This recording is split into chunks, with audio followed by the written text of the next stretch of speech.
का अधिकाऱ्यांची भेट घेतलेली आहे, काय नेमकी मागणी केलेली आहे, काय चर्चा झाली? नाही, सातत्याने लोकसभेच्या नंतर झालेल्या विधानसभा निवडणुकांमध्ये 70 ते 80 लाख नावं ही नव्याने समाविष्ट करण्यात आली. सन्माननीय राजसाहेब ठाकरे असतील किंवा महाविकास आघाडीचे विरोधी पक्षाचे सगळे नेते हेच सांगतायत की मोठ्या प्रमाणात दुबार नावं मतदार यादीत आणि मोठ्या प्रमाणात बोगस नावं आहेत.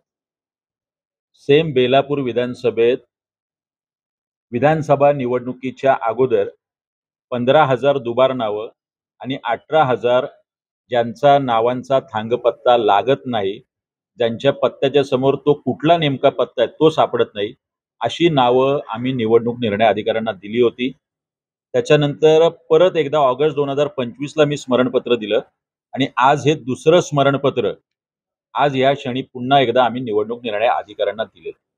मात्र या संदर्भात निवडणूक निर्णय अधिकारी जरी सकारात्मक असले तरी त्यांचे खालचे कर्मचारी, अधिकारी, BLO हे कुठलंही काम नेमकं करताना दिसत नाही.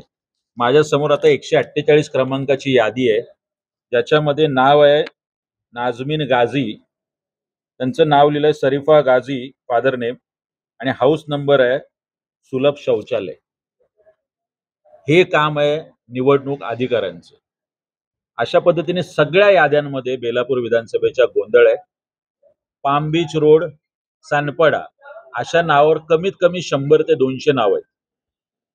10च्या वर नावं असतील तर स्वतः AROने निवडणूक निर्णय अधिकाऱ्यांनी जाऊन पाहणी करायची असते. आज आम्ही ती मागणी केली.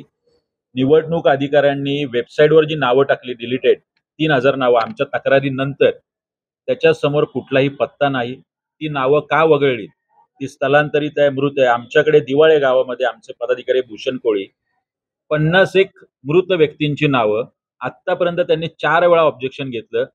सातत्याने होणाऱ्या पुढच्या मतदार यादीत ती नावं आहे तशी असतात. जो गोंधळ या याद्यांमध्ये आहे तो गोंधळ निस्तारा याच्यासाठी आज आम्ही इथे आलोय. परत एकदा पुढच्या 5 दिवसांनी येणार आहे. जोपर्यंत ह्याचं शुद्धीकरण पूर्ण होत नाही तोपर्यंत महाराष्ट्र नवनिर्माण सेना अशाच पद्धतीने सन्माननीय राजसाहेबांच्या आदेशाने सक्रिय राहील.